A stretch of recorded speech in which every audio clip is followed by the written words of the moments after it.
پاس میرا ذکر ہو اور وہ مجھ پر درود پاک نہ پڑھے۔ صلو علی الحبیب صلی اللہ تعالی علی محمد صلی اللہ علیہ وآلہ وسلم۔ 17 پارہ سورہ مؤمنون۔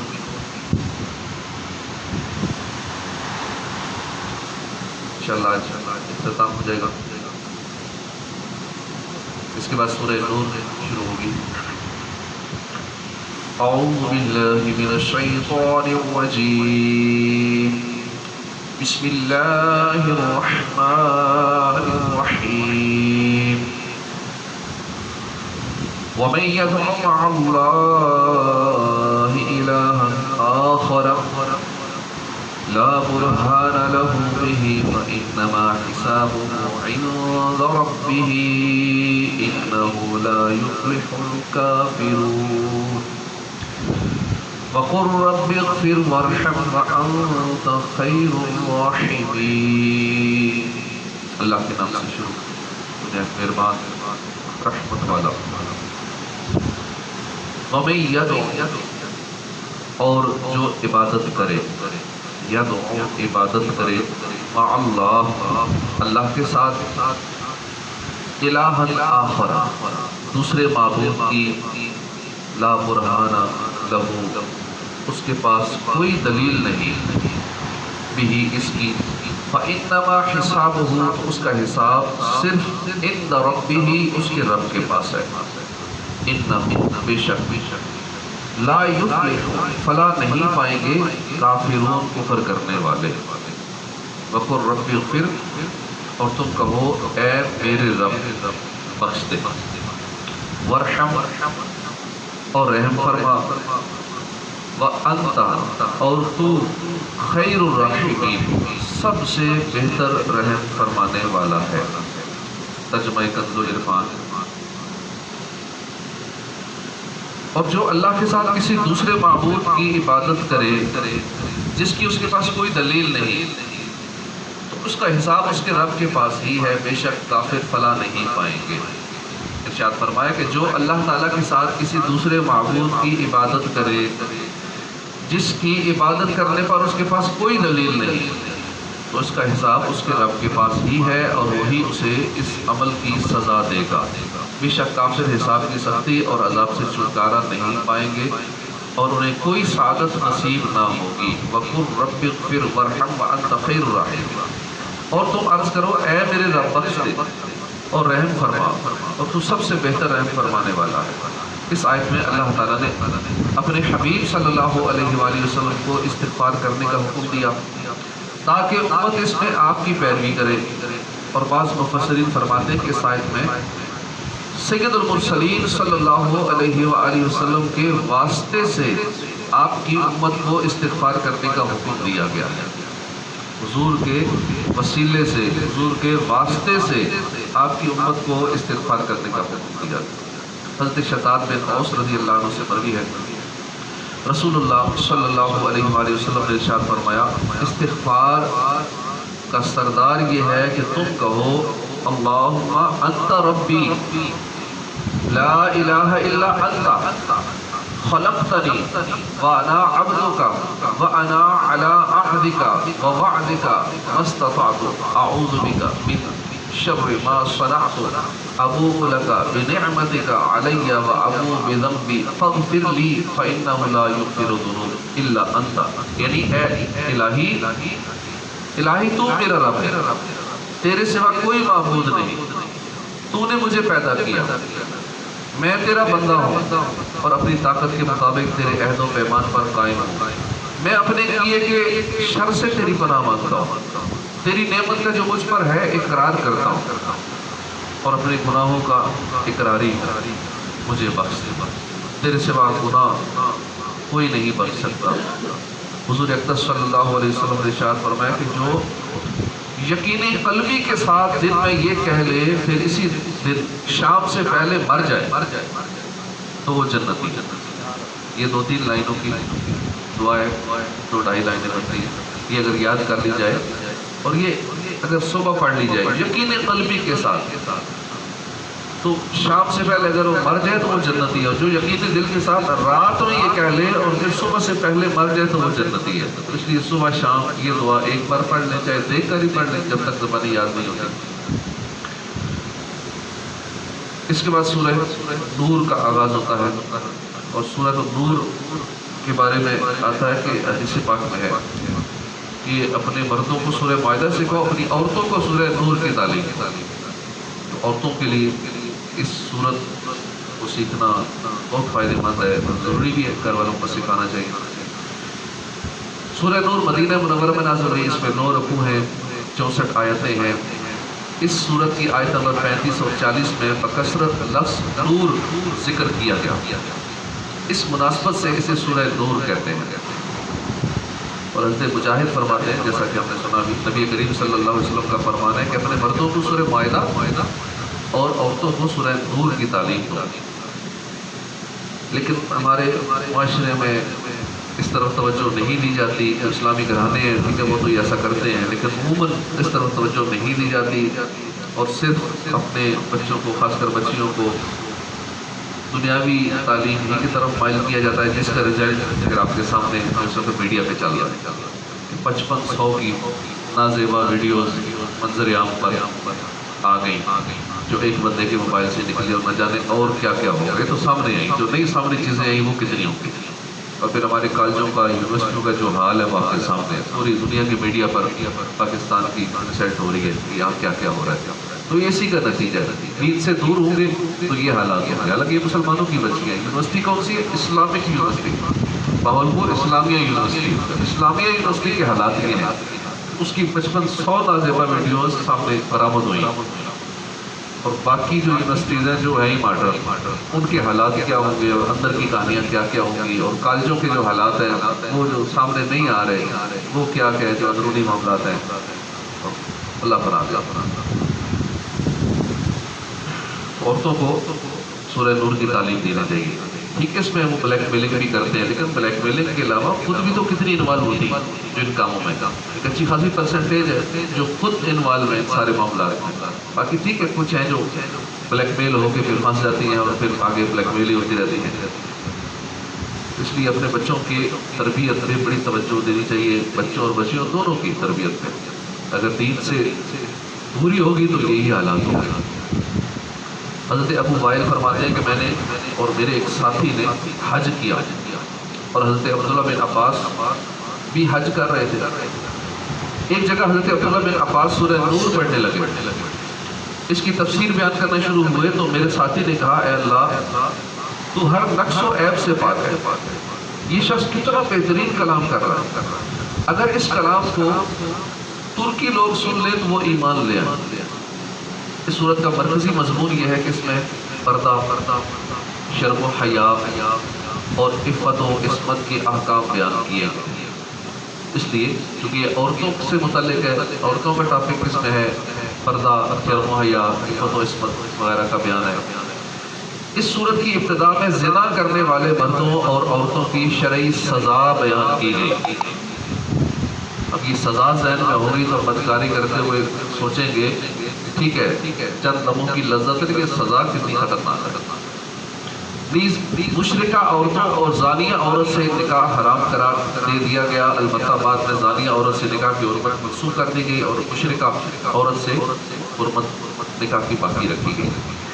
پاک دامن عورتوں پر زنا کی تہمت لگانے اور اسے 4 گواہوں سے ثابت نہ کر سکنے والے کی شرعی سزا بیان کی گئی کہ جو کسی شریف پر الزام لگائے، پاک دامن پر الزام لگائے اور پھر گواہ پیش نہ کر سکے، 4 گواہ نہ لا سکے، اب الزام لگانے والے کی جو سزا ہے وہ بیان کی گئی۔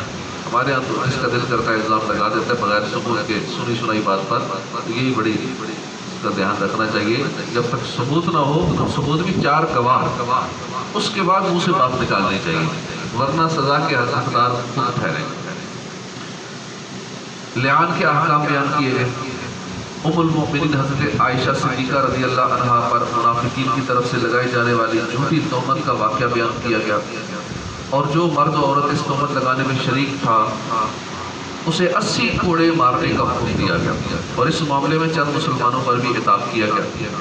حضرت ابو بکر صدیق کی شان بیان کی گئی، اجتماعی زندگی گزارنے کے اصول بیان کیے گئے کہ گھروں میں داخل ہوتے وقت اجازت لی جائے، نگاہوں کو جھکا کر رکھا جائے، شرمگاہوں کی حفاظت کی جائے، غیر محرم کے سامنے عورتیں اپنی زینت کی جگہ ظاہر نہ کریں، جو لوگ شادی شدہ نہیں ہیں اور شادی کرنے کی استطاعت رکھتے ہیں تو ان کی شادی کر دی جائے، اور جو شادی کی استطاعت نہیں رکھتے وہ اپنی عزت کی، عفت کی، عصمت کی حفاظت کریں، روزے رکھیں۔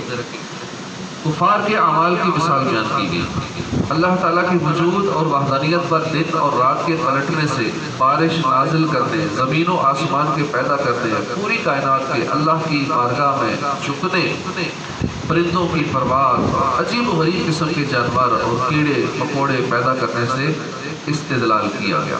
منافقوں اور سچے مومنوں کے اوصاف بیان کیے گئے کہ منافق اللہ تعالیٰ اور اس کے رسول کے حکم سے اعراض کرتے ہیں، جبکہ ایمان والے اللہ اور اس کے رسول کے احکامات کی اطاعت کرتے ہیں۔ نیک اعمال کرنے والے مسلمانوں سے اللہ نے زمین کی خلافت عطا کرنے کا وعدہ فرمایا۔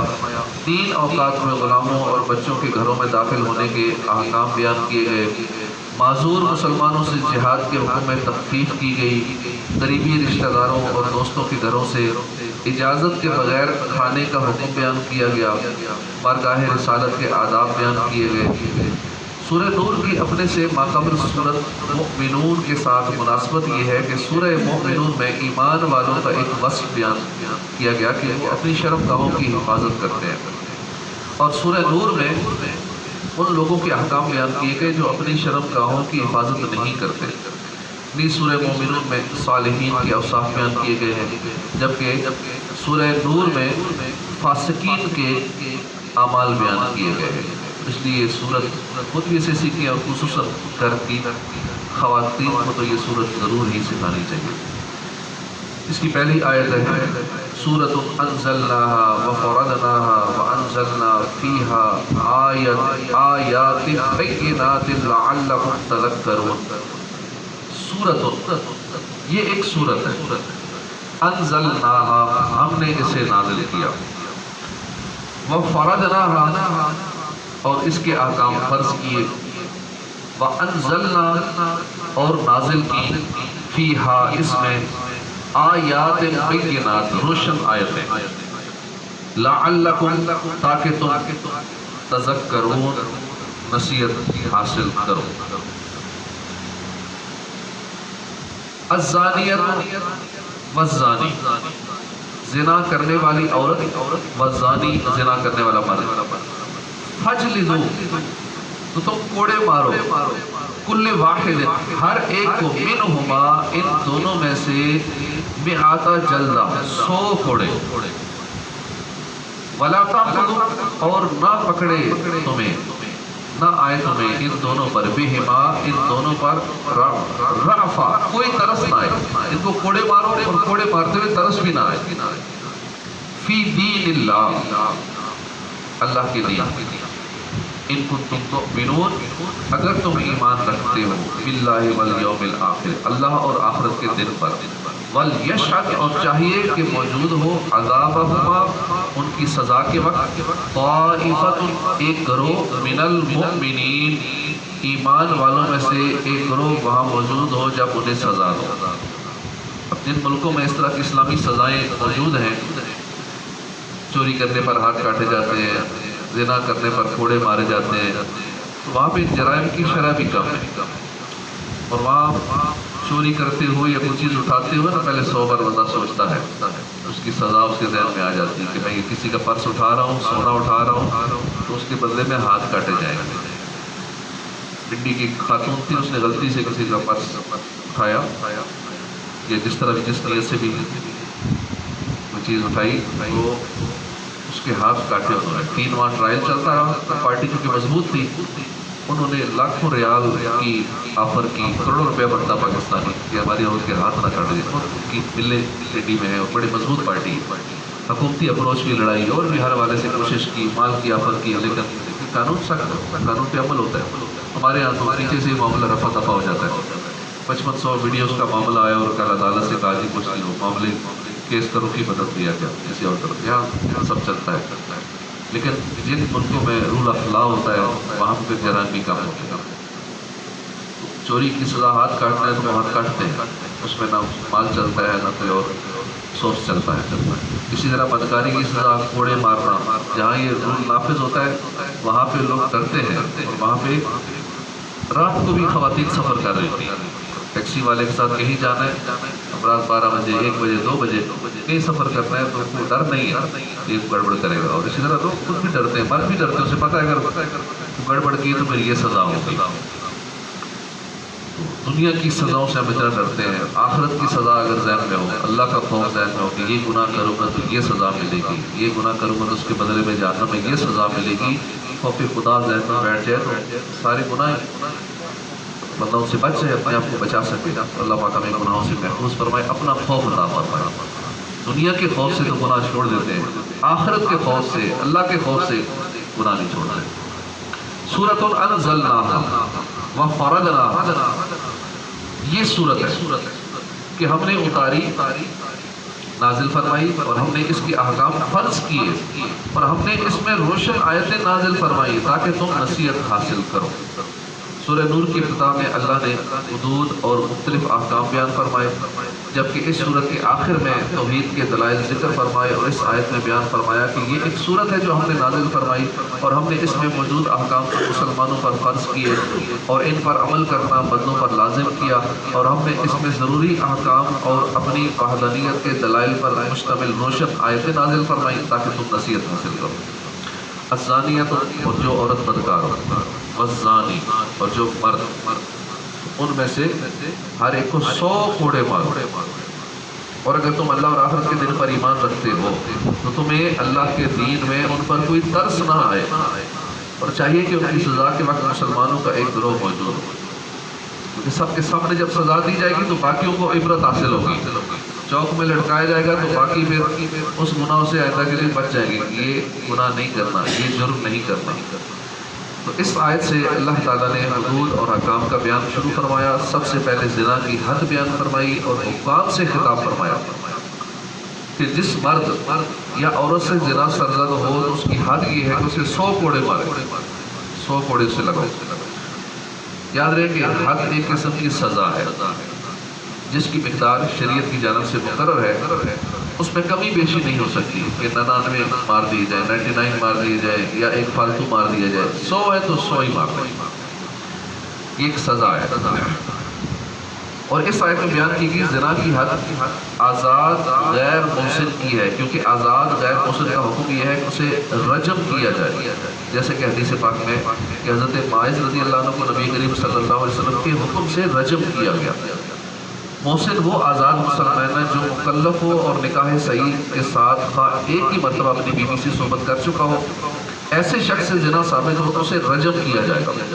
اور اگر ان میں سے ایک بات بھی نہ ہو، مثلا آزاد نہ ہو، یا مسلمان نہ ہو، یا عاقل بالغ نہ ہو، یا اس نے کبھی اپنی بیوی کے ساتھ صحبت نہ کی ہو، یا جس کے ساتھ صحبت کی ہو اس کے ساتھ نکاح فاسد ہوا ہو، تو یہ سب غیر محسن میں داخل ہے. اور زنا کرنے کی صورت میں ان سب کا حکم یہ ہے کہ انہیں 100 کوڑے مارے جائیں. زنا کا ثبوت یا تو 4 مردوں کی گواہیوں سے ہوتا ہے، یا زنا کرنے والے کے 4 مرتبہ اقرار کر لینے سے ہوتا ہے. یا تو 4 مردوں کی گواہیاں ہوں، یا زنا کرنے والے کے 4 مرتبہ اقرار کر لینے سے. پھر بھی حاکم یا قاضی بار بار سوال کرے گا اور دریافت کرے گا کہ زنا سے کیا مراد ہے. یہ قاضی اس سے سوال کرے گا زنا کرنے والے سے، اب وہ اس کی تفصیل بتائے گا زنا کی اس سے یہ مراد ہے، کہاں کیا، کس سے کیا، کب کیا. اگر ان سب کو بیان کر دیا تو زنا ثابت ہوگا، ورنہ نہیں ہوگا. اور گواہوں کو صراحتاً اپنا معائنہ بیان کرنا ہوگا، اس کے بغیر ثبوت نہ ہوگا. گواہ بھی یہ نہیں کہ ہم نے سنا تھا، ہم نے جاتے ہوئے دیکھا تھا، یہ گواہی اس طرح کی نہیں چلے گی. مرد کو کوڑے لگانے کے وقت کھڑا کیا جائے اور تہمت کے سوا اس کے تمام کپڑے اتار دیے جائیں، اور متوسط درجے کے کوڑے سے اس کے سر، چہرے اور شرمگاہ کے علاوہ تمام بدن پر کوڑے لگائے جائیں. اور کوڑے اس طرح لگائے جائیں کہ علم یعنی درد گوشت تک نہ پہنچے. عورت کو کوڑے لگانے کے وقت نہ اسے کھڑا کیا جائے نہ اس کے کپڑے اتارے جائیں، البتہ اگر پوستین یا روئی دار کپڑے پہنے ہوئے ہوں تو وہ اتار دیے جائیں۔ یہ حکم آزاد مرد اور عورت کا ہے، جبکہ باندی غلام کی حد اس سے نصف ہے، یعنی آتی ہے 50 کوڑے، جیسا کہ سورہ نساء میں مذکور ہو چکا۔ لواطت زنا میں داخل نہیں، لہٰذا اس فعل سے حد واجب نہیں ہوتی لیکن تعزیر واجب ہوتی ہے، اور اس تعزیر میں صحابہ کرام کے چند قول مروی ہیں۔ پہلا یہ ہے کہ لواطت کرنے والے کو آگ میں جلا دینا، اسے غرق کر دینا، بلندی سے گرانا یعنی اوپر سے گرانا اور اوپر سے پتھر برسانا، گرا کے اوپر سے پتھر مارنا۔ فاعل اور مفعول یعنی لواطت کا فعل کرنے اور کروانے والے دونوں کا یہی حکم ہے کہ دونوں کو یہی سزا، جلا دیا جائے، غرق کر دیا جائے، بلندی سے پھینک کے پتھر برسا جائے۔ زنا کی حد سے متعلق مزید تفصیل جاننے کے لیے بہار شریعت جلد 2 حصہ 9 سے حدود کا بیان مطالعہ فرمائیں۔ وَلَا تَأْخُذْكُمْ بِهِمَا رَأْفَةٌ، تمہیں ان پر کوئی ترس نہ آئے۔ اس آیت کا معنی یہ ہے کہ ایمان والوں کا لازم ہے کہ وہ اللہ کے دین کے معاملے میں انتہائی سخت ہوں اور اس کی نافذ کردہ حدود کو قائم کرنے میں کسی طرح کی نرمی سے کام نہ لیں کہ کہیں اس کی وجہ سے حد نافذ کرنا ہی چھوڑ دیں یا اس میں تخفیف کرنا شروع کر دیں۔ اس آیت اور اس کے علاوہ کثیر احادیث میں مسلم حکمرانوں کو حکم دیا گیا ہے کہ اللہ تعالیٰ اور اس کے حبیب صلی اللہ علیہ وسلم نے جرائم کی جو سزائیں مقرر کی ہیں وہ انہیں سختی سے نافذ کریں۔ چنانچہ حضرت عبادہ بن صامت رضی اللہ عنہ سے روایت ہے، رسول اللہ صلی اللہ علیہ وسلم نے فرمایا، اللہ تعالیٰ کی حدود کو قریب اور بعید سب میں قائم کرو اور اللہ کے حکم بجا لانے میں ملامت کرنے والے کی ملامت تمہیں نہ روکے۔ حضرت عائشہ صدیقہ رضی اللہ عنہ سے روایت ہے، حضور اقدس صلی اللہ تعالی علیہ وآلہ وسلم نے فرمایا، اے حاکموں عزت داروں کی لغزشیں معاف کر دو مگر حدود ان کو معاف نہیں کر سکتے۔ حضرت عائشہ صدیقہ فرماتی ہے، اس روایت ہے کہ مخزومیہ عورت نے چوری کی جس کی وجہ سے قریش کو فکر پیدا ہو گئی کہ اس کو کس طرح سزا سے بچایا جائے۔ آپس میں لوگوں نے کہا کہ اس کے بارے میں کون شخص رسول اللہ صلی اللہ علیہ وسلم سے سفارش کرے گا۔ پھر لوگوں نے کہا کہ حضرت اسامہ بن زید کے سوا جو کہ حضور کے محبوب ہیں کوئی شخص سفارش کرنے کی جرات نہیں کر سکتا۔ حضرت اسامہ نے سفارش کی، اس پر حضور نے فرمایا کہ حد کے بارے میں تو حد کے بارے میں سفارش کرتا ہے۔ پھر حضور صلی اللہ علیہ وسلم خطبے کے لیے کھڑے ہوئے اور اس خطبے میں یہ فرمایا کہ اگلے لوگوں کو اس بات نے ہلاک کیا کہ اگر ان میں کوئی شریف چوری کرتا اسے چھوڑ دیتے، جب کمزور چوری کرتا اس پر حد قائم کرتے۔ خدا کی قسم اگر فاطمہ بنت محمد چوری کرتی تو میں اس کا بھی ہاتھ کاٹ دیتا۔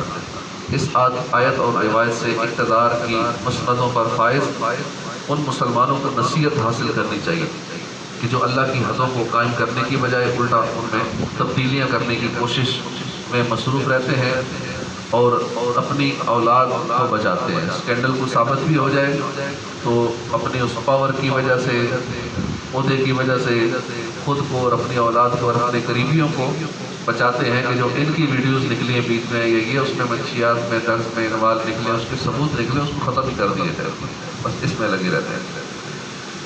وَلْيَشْهَدْ عَذَابَهُمَا طَائِفَةٌ مِّنَ الْمُؤْمِنِينَ، اور چاہیے کہ ان کی سزا کے وقت مسلمانوں کا ایک گروہ موجود ہو، یعنی جب زنا کرنے والوں پر حد قائم کی جا رہی ہو، سزا دی جا رہی ہو تو اس وقت مسلمانوں کا ایک گروہ وہاں موجود ہو تاکہ زنا کی سزا دے کر انہیں عبرت حاصل ہو اور وہ اس برے فعل سے باز رہیں۔ زنا حرام ہے، کبیرہ گناہ ہے، قرآن مجید میں اس کی بہت شدید مذمت کی گئی ہے۔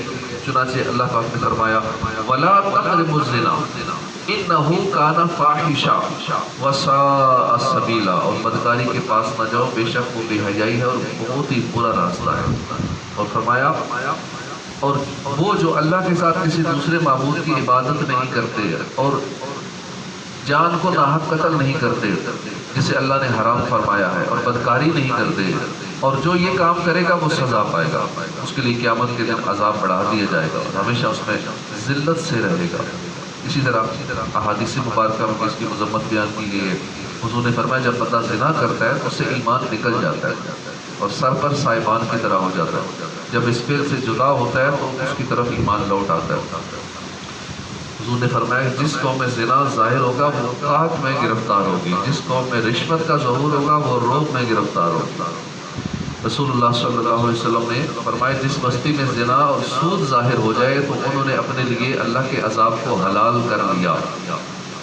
حضرت عثمان بن ابو العاص رضی اللہ عنہ سے روایت ہے، حضور انور صلی اللہ علیہ وسلم نے فرمایا آدھی رات کے وقت آسمانوں کے دروازے کھول دیے جاتے ہیں، پھر ایک اعلان کرنے والا اعلان کرتا ہے کہ ہے کوئی دعا کرنے والا کہ اس کی دعا قبول کی جائے، ہے کوئی مانگنے والا کہ اس عطا کیا جائے، ہے کوئی مصیبت زدہ کہ اس کی مصیبت دور کی جائے۔ اس وقت پیسے لے کر زنا کروانے والی عورت اور ظالمانہ ٹیکس لینے والے شخص کے علاوہ ہر دعا کرنے والے مسلمان کی دعا قبول کر لی جائے گی۔ حضرت مقداد بن اسود فرماتے ہیں نبی اکرم صلی اللہ علیہ وسلم نے اپنے صحابہ سے فرمایا زنا کے بارے میں تم کیا کہتے ہو؟ انہوں نے عرض کی زنا حرام ہے، اللہ اور اس کے رسول نے اسے حرام کیا اور وہ قیامت تک حرام رہے گا۔ رسول اللہ صلی اللہ علیہ وسلم نے فرمایا 10 عورتوں کے ساتھ زنا کرنا اپنے پڑوسی کی عورت کے ساتھ زنا کرنے سے ہلکا ہے۔ 10 عورتوں کے ساتھ زنا کرنا اپنے پڑوسی کی عورت کے ساتھ زنا کرنے کے گناہ سے ہلکا ہے۔ حضرت عبداللہ بن عمر رضی اللہ عنہ سے روایت ہے حضور پرنور صلی اللہ علیہ وسلم نے فرمایا جو شخص اپنے پڑوسی کی بیوی سے زنا کرے گا قیامت کے دن اللہ تعالیٰ اس کی طرف نظر رحمت نہ فرمائے گا اور نہ ہی اس سے پاک کرے گا، اور اس سے فرمائے گا کہ جہنمیوں کے ساتھ تم بھی جہنم میں داخل ہو جاؤ۔ اللہ تعالیٰ ہر مسلمان کو زنا جیسے بدترین گندے اور انتہائی مذموم فعل سے بچنے کی توفیق عطا فرمائے اور اپنا خوف عطا فرمائے۔ آمین بجاہ نبی الامین صلی اللہ تعالی علیہ وآلہ